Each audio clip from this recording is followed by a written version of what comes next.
Science news! Quantum supremacy is achieved. What does this mean? A quantum computer finished a task 1.5 trillion times faster than the world's most powerful conventional supercomputer. Today I will try to explain the news, what quantum supremacy means, what quantum computers are, how researchers conducted this experiment, and speculate on the future implications of this new technology. My name is Chris. I'm not a physicist or a computer scientist, so let me know in the comments if you have a better way to explain this news. And welcome to Science Talk TV. In Nature magazine on October 23, 2019, Google officially announced it had achieved quantum supremacy on its Sycamore quantum processor. What does quantum supremacy mean?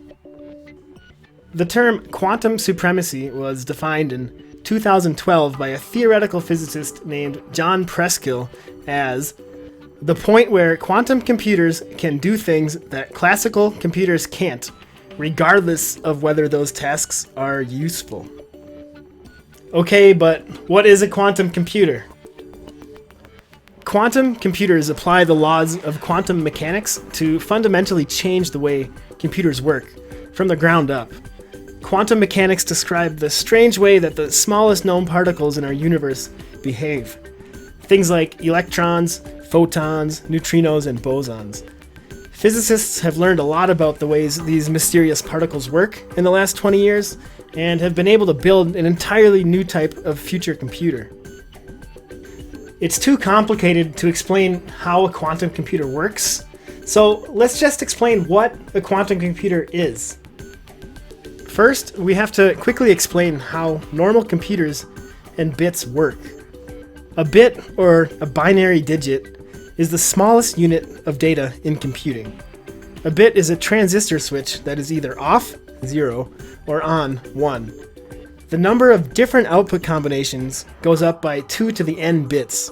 So, if you have 1 bit, which is 2 to the first power, equals 2. So we have 2 possible outputs, 0 or 1. With 2 bits, we have 2 to the second power, which equals 4 possible outputs, 0, 0, 0, 1, 1, 0, or 1, 1. With 3 bits, we have 2 to the third power, which equals 8 possible outputs, 0, 0, 0, 0, 0, 1, 0, 1, 0, 0, 1, 1, 1, 0, 0, 1, 0, 1, 1, 1, 0, or 1, 1, 1. And okay, with 4 bits, we have 2 to the fourth power, which equals 16 possible outputs. I'm not going to read all of these, but you can see it on the screen.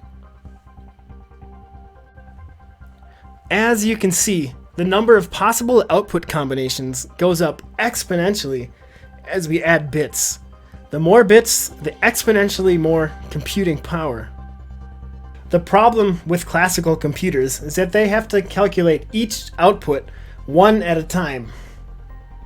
If we continued charting out the bit outputs from just a minute ago all the way to, say, 64 bits, we would have 2 to the 64 bits, which equals about 18 quintillion different possible outputs.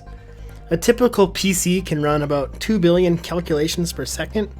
At 2 billion calculations per second, this would still take a computer over 400 years to generate all the possible outcomes, because the calculations occur one at a time. Quantum computers solve this problem because they can theoretically run an unlimited amount of calculations at the exact same time. Qubits are quantum particles that replace the clunky transistors in classic computers. A quantum bit, or a qubit, can be a 0 and a 1 at the same time.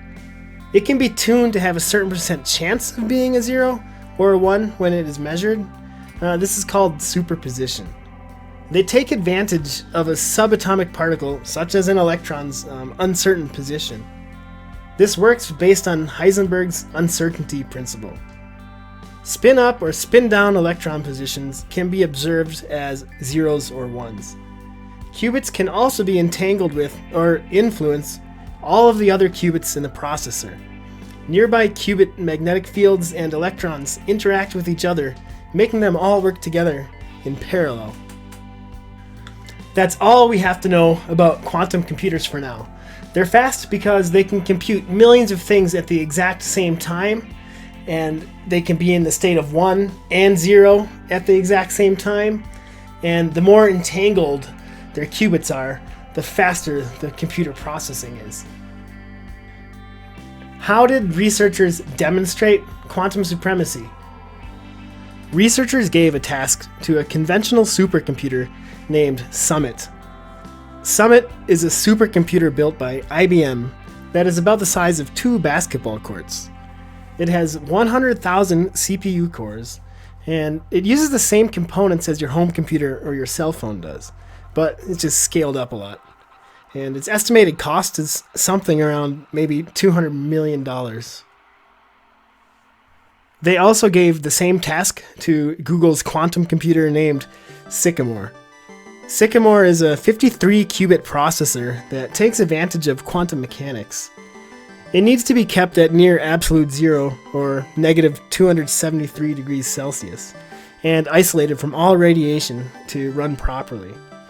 Functioning quantum computers are estimated to cost something around $10 billion, which is about 20 times more than the IBM supercomputer. So, they gave the 2 computers the same task. What was the task? It was a pseudo-random number generator simulation called random circuit sampling. The computers were asked to calculate exactly which random numbers a separate quantum computer would generate in a specific entanglement and superposition configuration. Remember how we learned that qubits are neither a 1 or a 0? It's very difficult for a conventional computer to predict the data set that a quantum computer will generate, because there are an almost infinite set of subatomic variables to account for. The results? The quantum computer finished the task in only 200 seconds, while the conventional supercomputer has a calculating bar estimated to be finished in 10,000 years. So quantum supremacy was achieved, but the task is completely useless. What does this result tell us? First, it tells us that quantum computers can be astronomically faster at solving certain types of problems. Specifically, that quantum computing may be the only way to solve exponentially complex problems. Also, they are inherently better at solving problems involving the uncertainty of particles in superpositions, because the computers are built upon those natural laws of quantum mechanics themselves. Because they have uncertainty built into them, they don't have to simulate uncertainty like a classical computer would. Quantum computers calculate based on the way the physical world actually works, not based upon approximations. The real world is simply not binary. The more variables we add to classical supercomputers, simulating things like weather, physics, and chemical interactions, the longer and longer they take to complete the task. So much so that if we want to make an ultra-realistic simulation of anything, a classical computer simply will not be able to complete the task in a reasonable amount of time. For example, a modern supercomputer can't even simulate 30 electrons interacting with each other at the same time. Theoretically, quantum computers can run every calculation simultaneously, so they are the only hope if we want to make a simulation as realistic as the Matrix. What are the future applications of quantum computing? Future applications are limitless, but I will list some fields where conventional computers' time restraints have created a choke point or a bottleneck. Weather simulations. Worldwide, we have so many temperature, pressure, wind, humidity, cloud cover, radar, and satellite data points. There are an almost infinite amount of variables that need to be accounted for to accurately estimate the weather. We need quantum computers to be able to predict storms better. Pharmaceutical drug development. There are also a huge amount of variables that need to be accounted for to accurately calculate how molecules will interact with each other. Conventional computers can't predict how millions of atoms with their electrons and different spins might interact. We could build new drugs and test how they would work in the human body on a quantum computer if all variables could be included. Quantum physics research and the origin of the universe. The smaller things get, the more complex the math gets, specifically due to uncertainty and entanglement. To learn new technologies and study our teeny quantum world, we need better computers running on quantum principles themselves. Also, there are over 100 billion stars in our own Milky Way galaxy. With 10 billion galaxies in the known universe, we really need a quantum computer to simulate the universe, and then we can run it backwards to see the moment that our universe began. Encryption. Modern encryption works by encoding your data with a key that is currently nearly impossible to crack. A Bitcoin private key is an integer between 1 and 10 to the 77. This would take a supercomputer more time than the universe has existed to crack. A functioning quantum computer with 1,500 qubits could theoretically crack Bitcoin, but remember, we are only at 72 qubits today. Machine learning. Quantum computing can astronomically increase the speed of some artificial intelligence software. There are programs that are meant to recognize patterns and create algorithms by analyzing a dataset. Quantum computers could potentially look at the entire vast dataset at the same time. Modeling the human brain. The human brain has about 86 billion neurons, and the way they all interact with each other is impossible for a conventional computer to even think about trying to simulate. A supercomputer can only accurately simulate 20 electrons at a time.